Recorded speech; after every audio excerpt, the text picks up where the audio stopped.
right, day 7, data collection. Statistical studies require the collection of data in order to make an informed decision or decisions.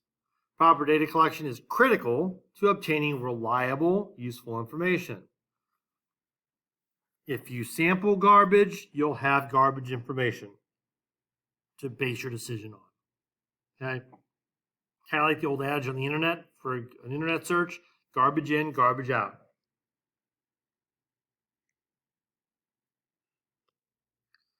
So, what are the steps for designing a statistical study?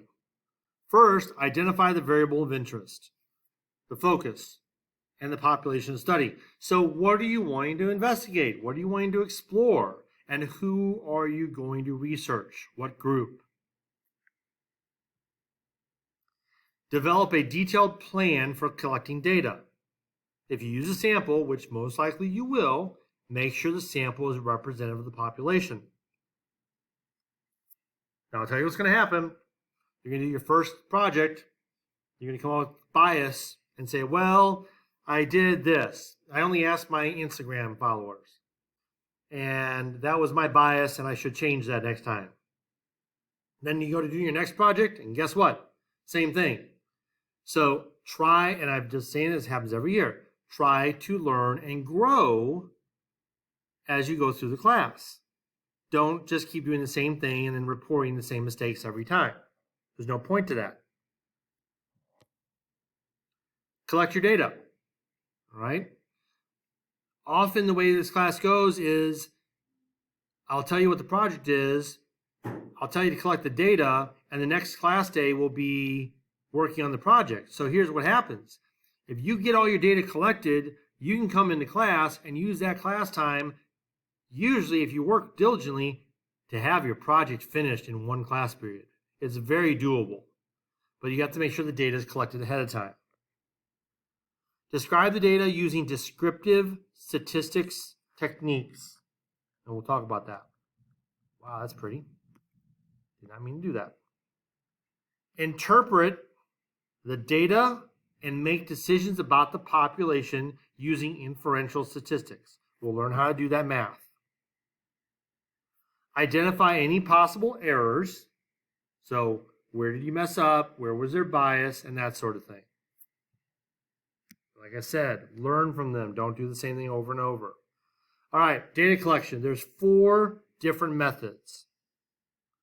Observational study.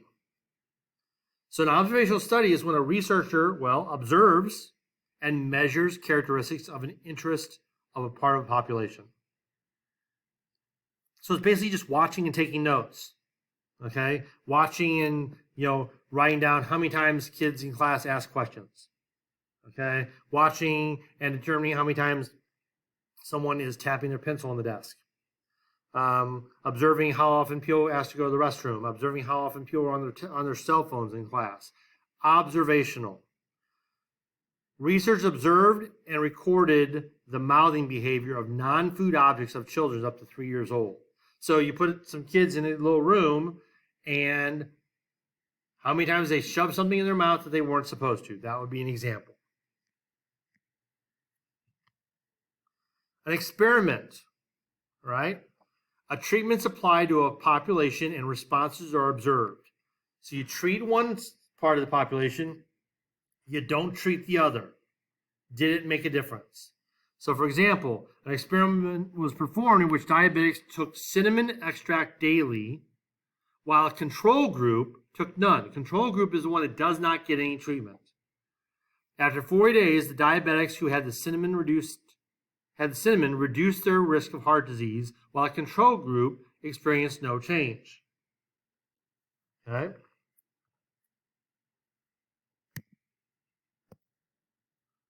A simulation. Use a mathematical or physical model to reproduce the conditions of a situation or process, often using computers. And often a simulation is used when an experiment would be detrimental or dangerous. So, for example, automobile manufacturers use simulations with dummies, crash test dummies, to study the effects of crashes on humans. It really would not be ethical to say, here's $100, go sit in this car we slam into a wall and see if the airbags work. Okay, so we use simulations or stuff about flights and crashes. Okay, usually when safety is a concern. Or we can do a survey. All right, a lot of you will use surveys this year. It's an investigation of one or more characteristics of the population, commonly done by interview, mail, telephone, or these days, Instagram, Snapchat, and so forth. So a survey is conducted on a sample of female physicians to determine whether the primary reason for their career choice is financial stability. All right. So we're going to have some examples and some questions. Researchers at Columbia University randomly selected 1,000 teachers in the U.S. for a survey. According to an ABC News article about the research, teenagers who eat with their families at least 5 times a week are more likely to get better grades in school. What is the statistical question the researchers were trying to answer? If you want to hit pause and try to guess yourself, you can do that. So it's something like this. It does not need to be verbatim. Does eating meals as a family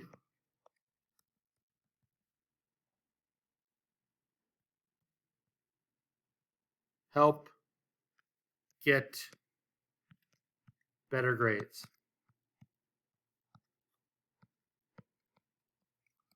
That's the question you're asking. Okay? Does family time lead to better grades, or is it just coincidental? Identify the population and the sample. Okay? Well, obviously, the sample is the 1,000 teens. So what's the population? Okay? They randomly selected 1,000 teenagers in the U.S. So the population, often it's easier to get the sample and go backwards, would just be U.S. teens. They're hoping it's going to be representative of U.S. teens. Is this observational or an experiment? An observation. You're just asking questions. Do you eat together? How are your grades? Again, if I'm going too fast at any time, hit pause. All right. Methods of data collection. Consider the following statistical studies. Which method was used? So a study on the effect of changing flight patterns on the number of airplane accidents. Well, again, for safety, we're not going to put a bunch of flights up there and say, hey, change your flight pattern now and see who crashes. So we would use a simulation for that. You can abbreviate if you want. A study on the effect of eating oatmeal on lowering blood pressure.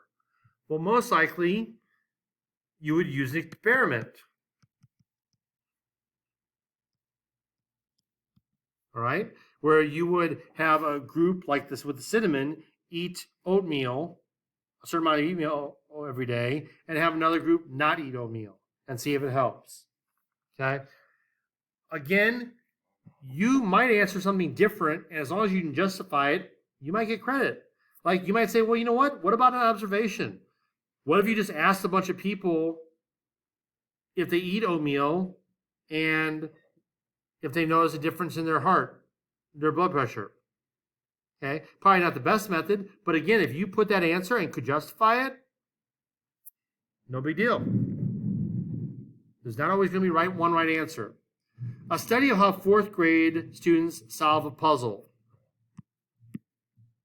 That one is just going to be observing. Or observation. And last, a study of U.S. residents' approval rating of the president. Most likely just going to be a survey. Okay. Don't worry about this. Okay, last bit here Experiment or observation. The study of the effects of exercise and happiness. Okay. Well, again, you could do a survey. This one's going to vary. That's supposed to be a V. I don't know what's happening to my pen here.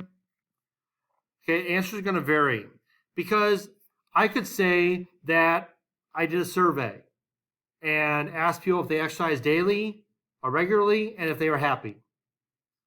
All right. You could observe people exercising and see if they seem happy.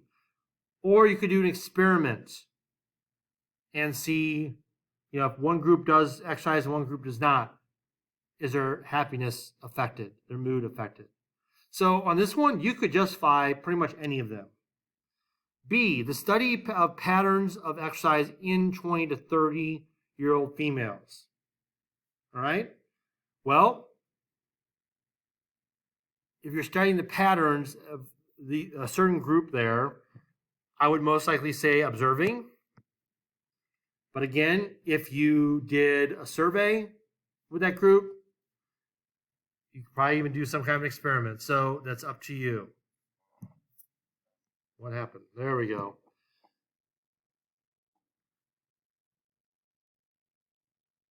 All right. So your assignment is right here. Have a good day.